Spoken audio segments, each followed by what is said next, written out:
This is the Record School take on Drake's Iceman Habibti Maid of Honor release. What I think is, and the Record School perspective is that salute to Drake and salute to everybody from that team for putting out music for the culture in a way that satisfied all his different audience members, different audience tastes, you know, the bops for the ladies, the people that wanted the bars, and the people that wanted, you know, the ballads and the soft tracks. He had 3 different audiences, and what a revolutionary thing. The Record School take is that I look at history and I salute Drake from his whole career. So this is what I'm talking about. We know Drake touches on his relationship with Atlanta. So here's some history for you. This is Ozone magazine, the 2008 edition. Soulja Boy's on one cover. Hurricane Chris is on another cover. I picked this magazine up back in 2008 when I was in Orlando, Florida. On my first trip to Atlanta, I wanted to read about Pimp C, right? I am a huge UGK fan. I study.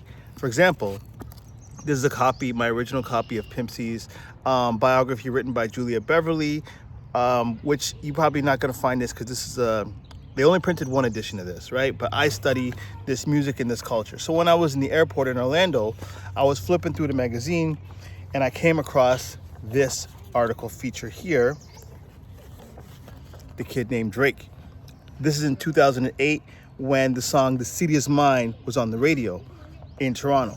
So he has been putting the city on his back in his own way for a long time. There's a lot of legends in our city, a lot of legends, and salute to all the legends, but he's always had this battery in his back. Here is a quote from 2008. He says, "Canada is a place that's lacking an icon right now, and that's the void I'm really trying to fill as an artist." These are his words, this is his perspective. "Canada just really needs the person to get their foot through the door. I guess I'm gonna be that dude."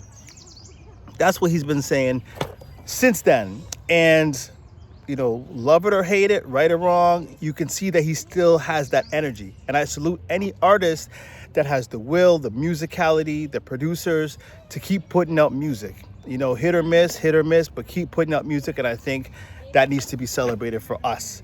I also really appreciate the beats on Iceman and how many different 90s R&B samples that this crew, the OVO Sound crew, Boy Wonder, 40, Manish, all these guys have just keep putting out, because it reminds me of my childhood growing up in Windsor, listening to Detroit radio, Bridges Burn, Whisper My Name, Whitney Houston, on and on and on. So salute to the Iceman, salute to OVO Sound, and salute to any artist that keeps putting out music, and makes a big bang for the summer. Holla back, Record School, peace.